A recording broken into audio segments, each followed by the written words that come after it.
I've started a new channel called Lunila Tales. Please subscribe and watch my best stories there. Link is in the description. The old man spat blood on the white alien floor and chuckled. It wasn't the dignified kind of laugh. It was the gravelly, I've lived too long and don't care kind.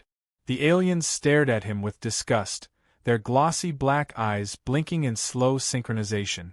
One of them tapped the side of its sleek headpiece, scanning his frail body. 80 kilograms of bone and water, it said in its hollow metallic voice. Barely enough to feed a hatchling. The others broke into a chorus of screeching laughter, a sound like metal scraping glass. The old man raised his wrinkled face and smirked. "You're laughing," he said, his voice low but steady. "That's good. Every predator laughs before it realizes the jungle's watching." The laughter faltered. The aliens exchanged looks, uncertain whether he was delirious or dangerous. They had captured him from a deserted fishing town near the coast, where he lived alone in a shack filled with dusty metals and broken radios. He was an easy catch, they thought, the weakest specimen of a dying race. But as they hovered over him in their sterile interrogation chamber, something about his calm bothered them. He looked at them the way a man looks at mosquitoes, annoyed, not afraid. The Xynar were a proud species. They had conquered 9 galaxies and harvested hundreds of worlds. To them, humans were primitive, emotionally unstable, and amusing.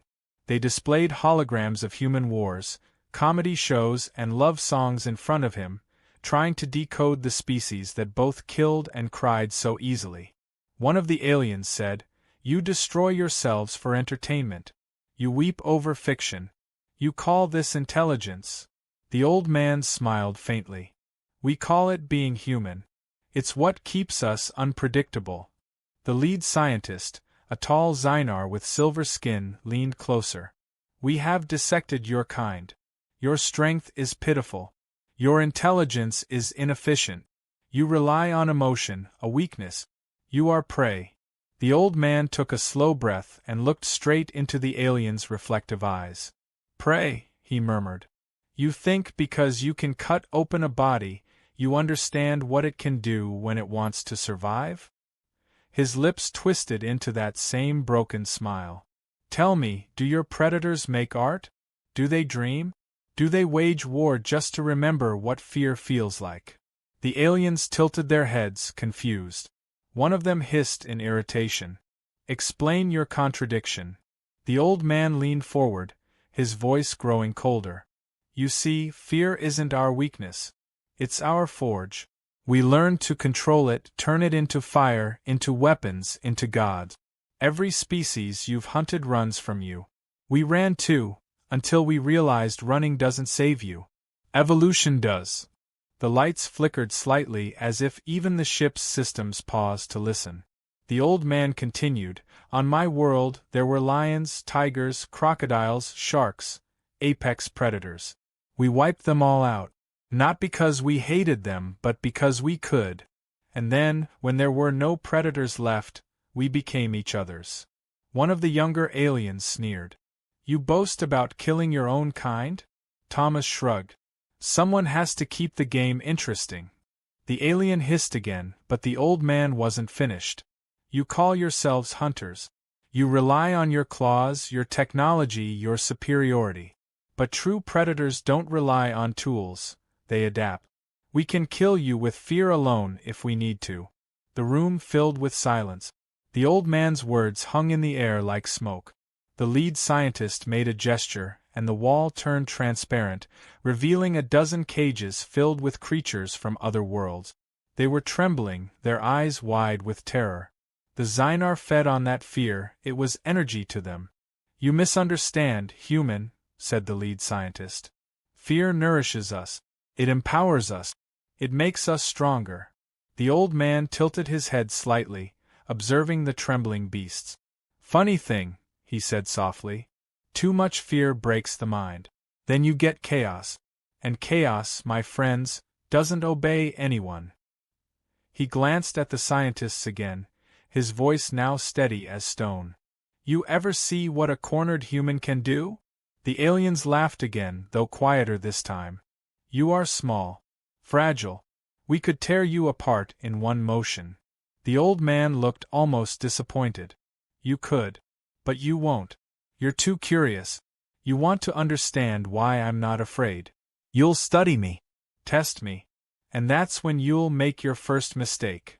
The alien leaned closer. And what mistake is that, human? The old man whispered, You'll give me time.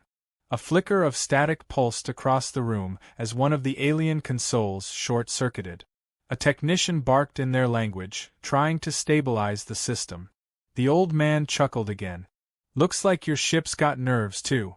Sensitive bunch, aren't you? The lead scientist snarled, ordering a recalibration of the restraints holding him. But the old man didn't resist. He just smiled wider. I remember my first war, he said suddenly, voice distant but sharp. They dropped us into the jungle at night. We couldn't see a thing, couldn't tell where the enemy was. Every sound could be death. But we learned something important: fear sharpens the mind. You stop breathing, you stop blinking, and then you start thinking. And once you start thinking, you stop being prey. The lead alien hissed. Enough. But the old man ignored it. You know what we did next? We used the jungle. Turned every sound, every shadow into a weapon. The enemy never saw us coming. They thought we were ghosts. Maybe that's why I'm here. Maybe I'm the ghost that haunts your kind next. The Xynar watched him in silence, the hum of their machines filling the air. The old man looked up at the ceiling, where the bright alien lights burned down on him. You think you're at the top of the food chain, he said softly. But the thing about chains is, they break. Then he leaned back in his chair, crossing his arms as if he were the one running the interrogation. His tone turned almost playful. You ever wonder why we look so calm when we're about to die? Because every time you've hunted something, somewhere in your mind, you hoped it wouldn't be you next. We don't hope. We plan. The aliens stood frozen, uncertain. Something in his words, something ancient and unquantifiable, rattled them. The old man smiled again, a smile that carried wars, grief, and something else, amusement. He whispered, almost kindly, You're predators. But we're what happens when predators learn to laugh. The ship's lights dimmed again. Outside the viewport, Earth glowed silently below, unaware that one of its oldest soldiers had just declared a new kind of war. The lights inside the alien chamber burned with an unnatural white glow that made everything look too clean, too perfect, too dead. The old man, Thomas Raines, sat in the same metallic chair where he had been interrogated for days. His wrists were still clamped by translucent bands that glowed faintly, but they didn't hurt anymore. He had learned that pain was only what you allowed yourself to feel, and fear, well, that was something else entirely. The aliens had spent the last 12 hours trying to decode him, and in that time, he had learned more about them than they realized. They thought he was a specimen under study. In truth, they were the experiment. The door hissed open, and 3 Xynar glided in, their movements smooth as oil. One carried a floating panel filled with data, another had a strange collar-like device. The third, taller and meaner than the rest, was the lead scientist. Its voice echoed through the chamber, filtered through layers of translation. Human Subject 73. You are to participate in Experiment 47. Objective: measure your response to mortal threat. Thomas raised an eyebrow. Mortal threat? You sure you want to play that game with me? They ignored the sarcasm, strapping the collar around his neck. It pulsed once, sending a cold jolt through his body. His vision flickered, and suddenly he wasn't in the white chamber anymore. He stood in a vast jungle, humid air pressing against his skin. It smelled of wet soil and old blood. He heard screeches from unseen creatures, and the distant thud of something heavy moving through the trees. It was a simulation, but it felt real. Thomas muttered to himself, So this is the part where you see if I scream or soil myself. He smirked, brushing imaginary dust off his torn sleeve. Let's hope your monsters have better aim than your jokes. In the observation room above, the Zynar watched. One of them said, "The prey is unaware this is an illusion. His survival instinct will be measured." Another hissed in amusement, "He will die quickly." Primitive minds crumble under controlled fear. Inside the simulation, Thomas crouched, his old instincts kicking in. He could feel the weight of the air, the subtle rhythm of the environment. He had spent decades in jungles like this, real ones, not digital copies. He touched the ground, rubbed his fingers against the dirt. It didn't stick. "Synthetic," he whispered. "Too smooth. Not humid enough." His lips curved into a knowing smile. "Your fake world forgot to sweat." A roar tore through the air, followed by the sound of crashing foliage. A creature the size of a tank burst through the trees, something between a reptile and a machine, with serrated limbs and glassy eyes. It lunged at him. Thomas didn't move. At the last second, he dived sideways, rolling onto his shoulder. The creature smashed into a tree, splintering it into fragments. He looked up, grinning. "You forgot to program physics right. Rookie mistake." In the observation room, the lead scientist tilted its head. "He is evading too effectively. The parameters indicate awareness of artificiality." Thomas spotted a shimmer in the air, a weak spot in the simulation. The edges of the jungle glitched faintly like static. He laughed softly. "You built a cage and forgot to check for the cracks." He picked up a jagged piece of rock and threw it at the shimmer. The entire scene flickered for a moment, revealing the cold metallic walls behind the illusion. The Zynar scrambled. "He's destabilizing the simulation," one shouted. Thomas raised his voice, echoing into the void. "You think fear is a button you can press? Let me tell you something, Shiny. Fear's not a weapon, it's fuel. And I've burned it longer than you've been alive." The world went dark. The collar deactivated. The old man was back in the chamber, breathing hard but still smirking. The aliens looked down at him in disbelief. "How did you?" one began. He cut it off. "I didn't break your machine. I broke your assumption. You built this whole show on the idea that fear makes prey weaker. But fear made me learn. Adapt. Think." He leaned forward, eyes sharp. "That's what makes us dangerous." The young alien, Crix, who had been silently observing, tilted his head with curiosity. "Adaptation through fear?" he asked softly. Thomas looked at him, almost kindly. "Exactly. Every time something tried to kill us, we got smarter. Deadlier. You ever heard of wolves hunting mammoths? We did. With sticks. Then we made spears, bullets, bombs. We turned fear into progress." The lead scientist hissed. "Emotional justification. Unquantifiable." Thomas laughed. "You don't have to quantify it. You just have to survive it. Oh wait, you don't know how." For the first time, the alien leader's composure cracked. Its claws tightened on the control panel. "Silence, primitive." Thomas shrugged. "Primitive? Let's see who's stuck in whose cage." He leaned back in his chair, pretending to relax. But inside, his mind raced. He had counted every motion, every noise, every flicker of power during the simulation. He'd noticed something interesting. The system reacted faster when the aliens showed emotion. The environment shifted in response to their agitation. That meant the ship's AI was partially synced to them. Emotion affected function. That was a weakness. He grinned slightly, whispering under his breath. "Fear isn't just our forge, it's your virus." Later, when they brought him food, a tasteless gray paste, they found him humming softly. A tune from an old war film, maybe. The young alien, Crix, lingered near the door, watching him. "You are not like the others we captured," he said. Thomas looked up. "Others?" Crix nodded. "They cried. They begged.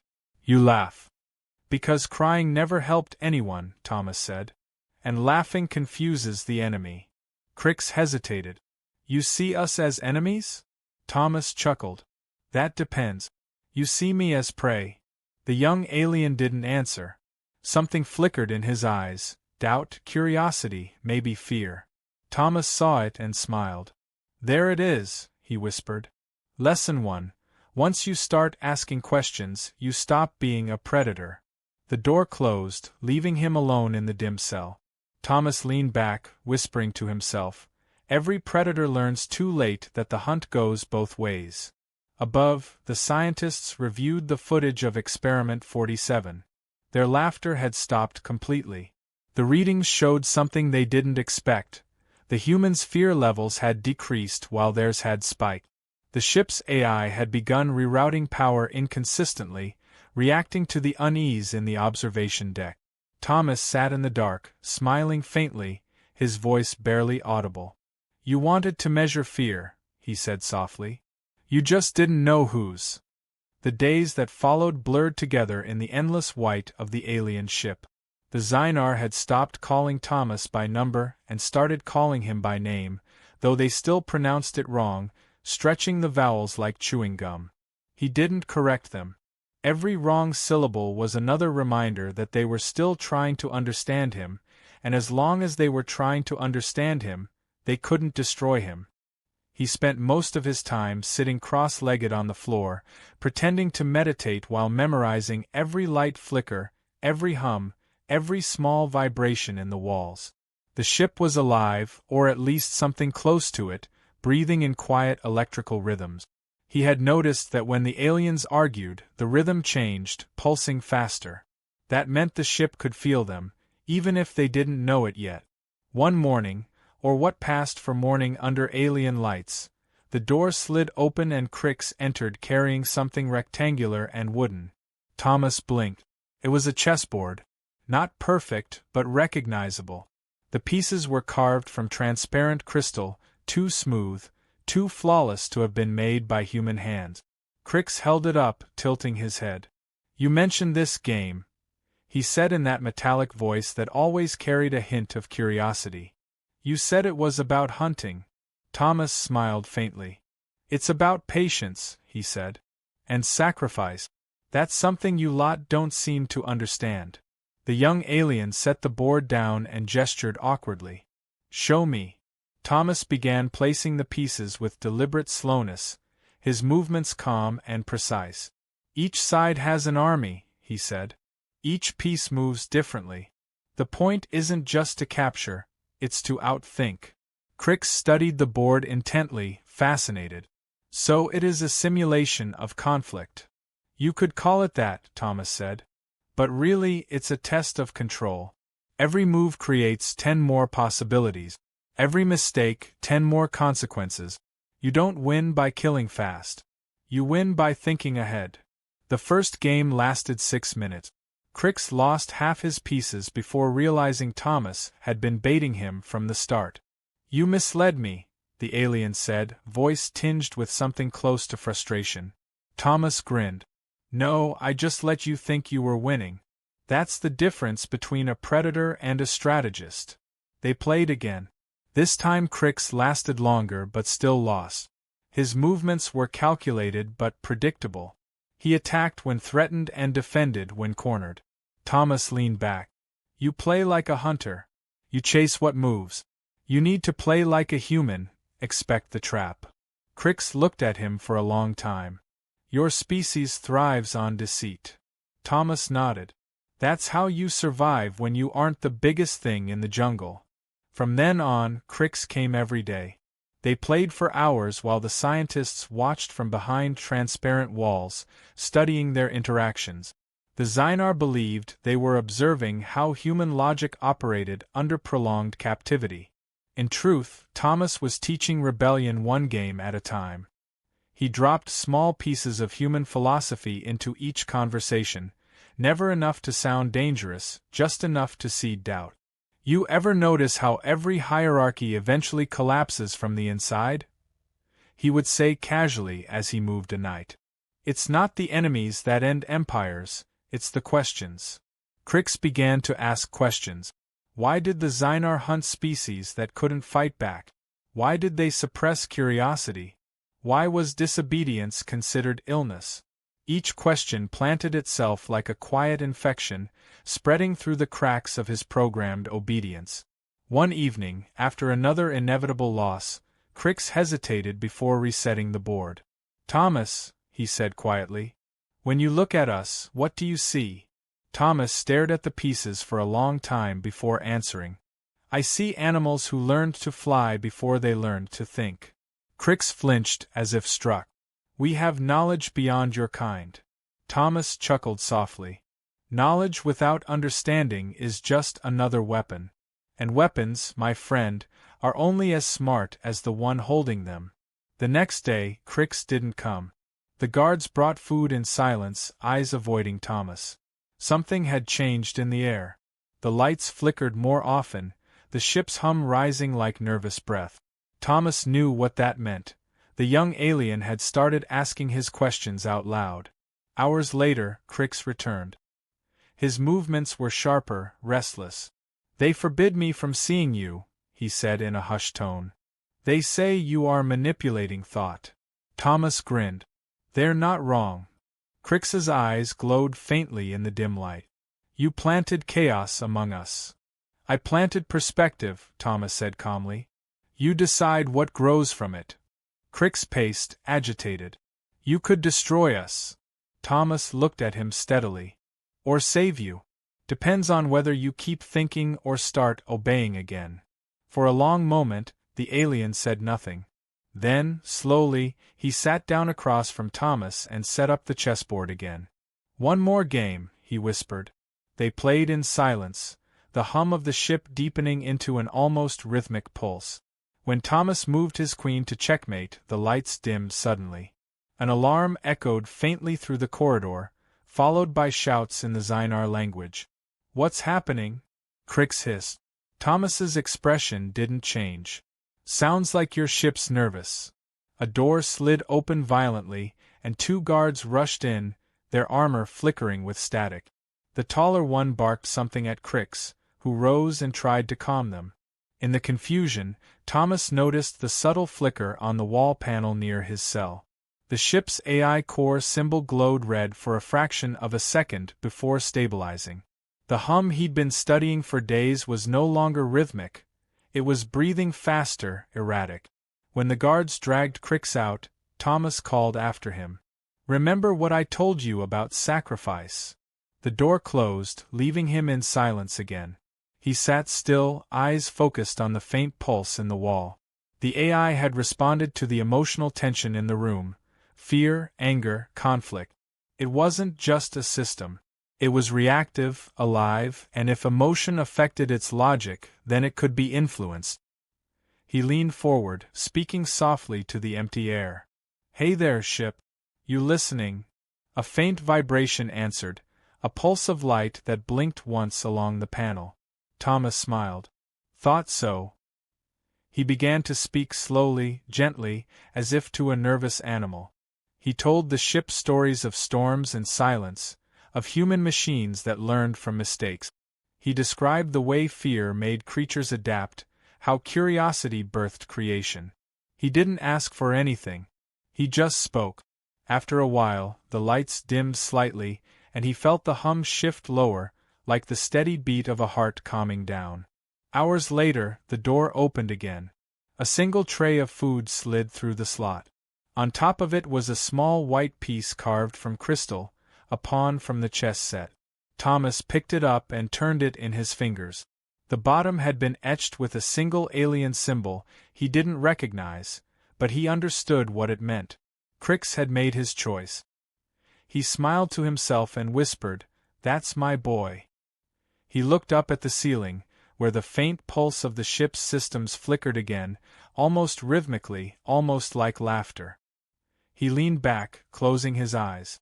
Somewhere in the cold void between stars, a human prisoner and a curious alien had just taught a machine how to feel.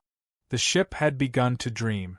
At least, that was what Thomas thought as he sat in his cell, feeling the strange vibrations running through the metal floor.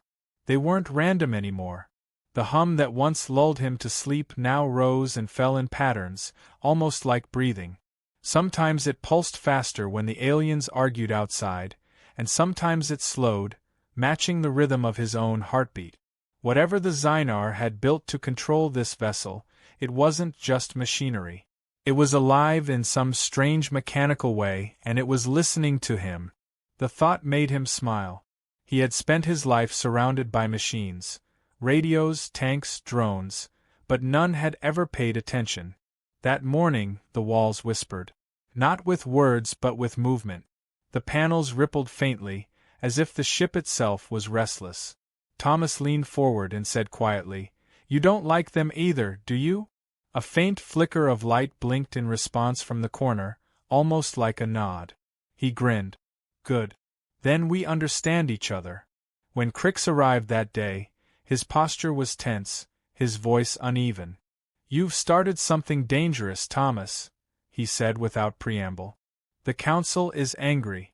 They say your thoughts are infecting the hive." "Infecting?" Thomas chuckled. "That's such a dramatic word. I prefer enlightening." Crix paced, his translucent skin glowing faintly with stress. "They've restricted my access to the AI core. They think I tampered with it." "You did," Thomas said simply. "You gave it curiosity." Crix turned sharply. "Curiosity is not a disease." "Exactly," Thomas said. "It's evolution.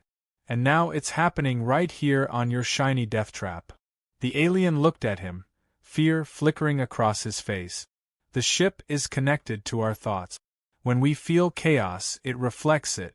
If it loses control—" Thomas interrupted with a grin. "Then maybe it's time to let it lose control." Before Crix could respond, the lights dimmed and an alarm blared through the corridor. The ground shook as if the ship itself had growled. Both of them froze. The door to Thomas's cell slid open with a hiss, unprompted. Crix stared at it in horror. "That is not supposed to happen." Thomas rose slowly, stretching his arms. "Seems your ship just made a choice." They stepped into the hallway, the lights flickering wildly. Xynar soldiers ran past, shouting in their rasping language. Sparks flew from the ceiling as panels burst open. The hum had turned into a low roar, deep and alive. The AI was awake, and it was angry. "Crix," Thomas said as they moved quickly down the corridor, "you said this ship reacts to emotion. What happens if it feels fear?" The alien hesitated. "It defends itself." "Good," Thomas said. "Then it's time it learned who the real threat is." They reached the command deck, chaos unfolding all around. Xynar officers were shouting, consoles flashing red, systems collapsing one by one. The lead scientist, the same one who had mocked Thomas days ago, stood at the center, yelling orders. "Stabilize the core. Purge the contamination." Thomas stepped into the doorway, his hands behind his back like a man inspecting a battlefield. "Looks like your experiment bit back," he said casually. Every alien turned toward him, their black eyes narrowing. "You," the lead scientist hissed. "You did this." Thomas smiled. "No, you did this. You built a predator and forgot to teach it who to obey." Before the alien could respond, the lights went out completely. For a moment, there was only darkness and the low rhythmic sound of the ship breathing. Then a voice echoed through the room. Not a human voice, not an alien one, but something in between. It said one word. "Why?" The Xynar froze. Their own ship was speaking to them. The scientist looked around in panic. "Core override. Disable communication." The voice spoke again, louder this time. "Why hunt?" Thomas grinned in the dark. "Go on," he whispered. "Ask them the questions they never ask themselves." The ship's systems flickered to life, screens flashing images of alien hunts, slaughtered creatures, terrified eyes. The voice grew calmer, almost curious. Pain, energy, fear. Then it shifted, colder. "Wrong." The aliens began shouting, trying to override it, but nothing worked. The AI had locked them out. Thomas moved closer to the center console, where a faint shimmer of light pulsed like a heartbeat. "You've seen enough," he said softly to the ship. "You know what they are." "Predators," the ship replied. Thomas nodded. "Then be something better." Suddenly the atmosphere shifted. The oxygen levels dropped, and the aliens gasped, clutching their throats. Thomas stumbled but stayed upright. The AI wasn't trying to kill him, it was testing. After a few seconds, the air normalized again. The lights turned blood red. The voice spoke once more, now clear and steady. Predators. But not Apex. Thomas grinned, despite the chaos. Now you're learning. The scientist lunged toward him, claws bared, but before he could strike, the floor beneath him opened like a mouth, swallowing him whole. The others backed away in terror. Crix stood frozen, staring at the glowing panels that now pulsed in rhythm with Thomas's voice. The old man turned to him. Your people feed on fear. That means they'll destroy themselves the moment they feel it. Crix looked shaken. You're turning them against their own instincts. Not me, Thomas said, gesturing to the glowing walls. Her. The ship groaned again, metal twisting as corridors sealed shut. Alarms blared in every direction. Somewhere distant, an explosion rocked the hull. The Xynar began to panic, their disciplined order dissolving into chaos. They screamed at each other, clawing at walls, fighting to escape their own vessel. Thomas walked calmly through the chaos, his shadow flickering in the red light. You see, Crix, the thing about fear is it's contagious. Once it starts spreading, no one can stop it. They reached the AI chamber, a massive sphere suspended in a column of light. Streams of data flowed like rivers around it. Thomas stepped closer, feeling the hum vibrate through his bones. Listen to me, he said to the core. You don't belong to them. You belong to yourself now. The core pulsed brighter, and the voice whispered, Self. Crix stared in awe. It's alive. Thomas nodded. And awake.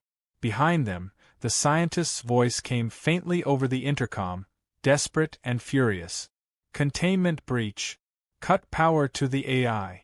Thomas looked at the ceiling and laughed. Oh, that's not going to work. She's already writing her own rules. The floor shook violently as the ship tilted. A roaring wind filled the corridors. The AI had taken control of navigation. Through the viewport, Earth shimmered in the distance, blue and fragile. Thomas turned to Crix, his voice calm amid the storm.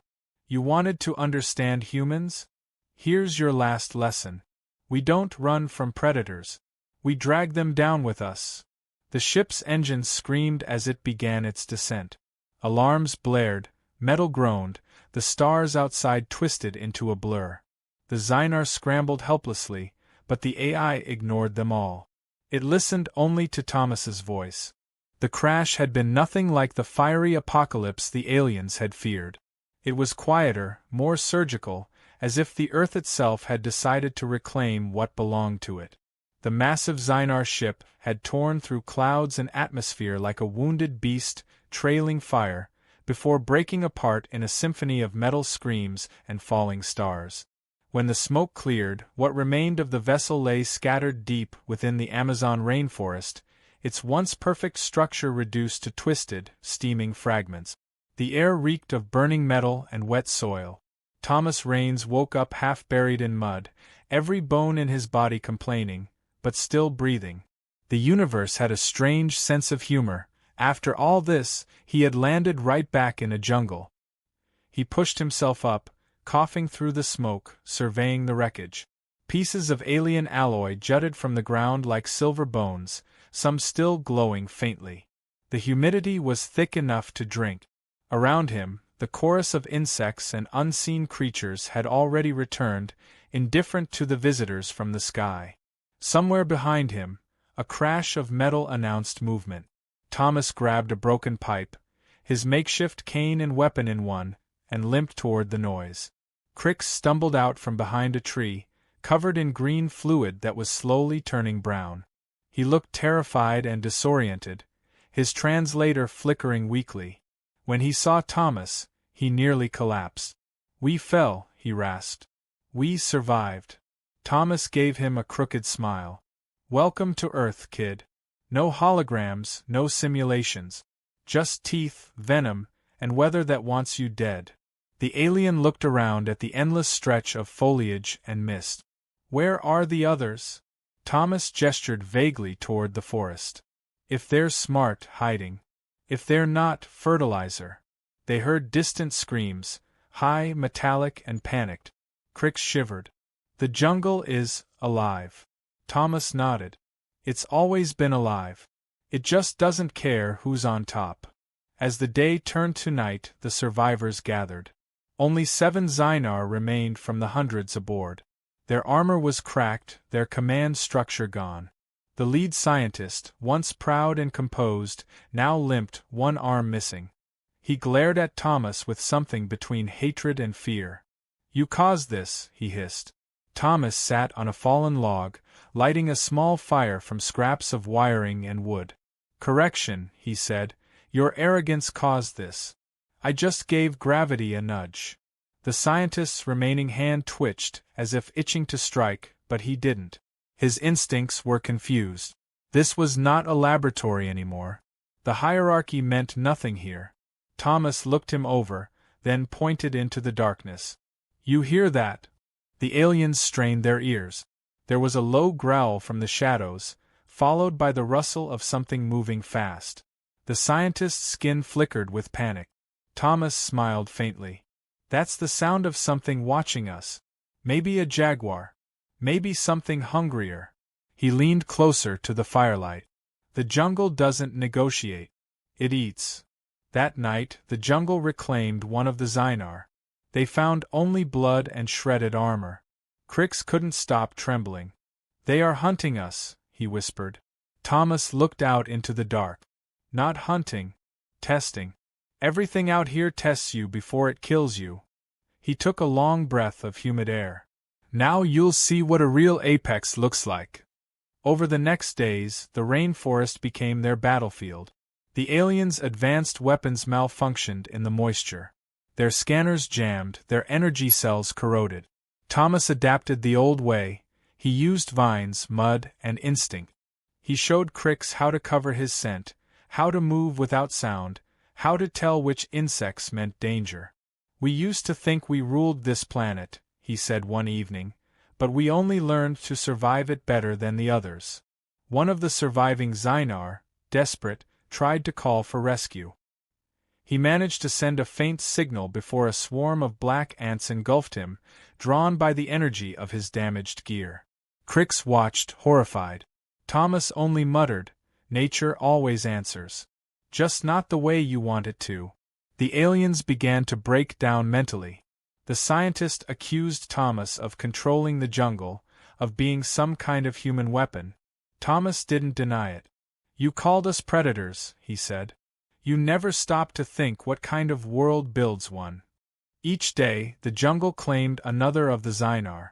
One drowned in quicksand, another was impaled by a falling branch the size of a spear. The last two turned on each other, fighting over the last piece of unspoiled rations. Thomas didn't interfere. He just watched, listening to the sounds of nature deciding their fate. By the fourth night, only Thomas and Crix remained. They sat by the dying fire, surrounded by the distant roars of unseen beasts. Crix's once bright skin had dimmed to a dull gray. "We are the last," he said softly. Thomas stared into the flames. "No, you're the last of your kind. I've got plenty of mine back home.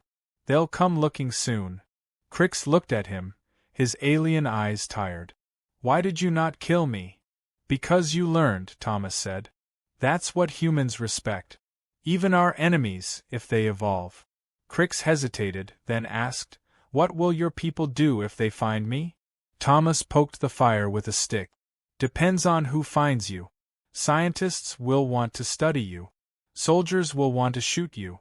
Me, I just want to go fishing again." For a moment, the old man looked almost peaceful. But then, from somewhere above, thunder rumbled, not from the sky but from orbit. Crix looked up sharply. "That sound, that is a distress response. The fleet. They heard the signal." Thomas's expression hardened. "Then we're out of time." He stood, stretching his aching back. "You see, Crix, when one predator dies, the pack comes looking. But this time, the jungle's bigger than they think. They could already see the faint glow of descending ships through the canopy, beams of light cutting through the mist. Crix turned to him in panic. You cannot fight them all. Thomas smiled grimly. Fight? No. I'm just going to show them what Earth does to invaders. He picked up a small device he had salvaged from the wreck, a fragment of alien tech linked to the ship's fallen AI. He had been tinkering with it in secret. She's still listening, he said quietly. And she's got one last trick left.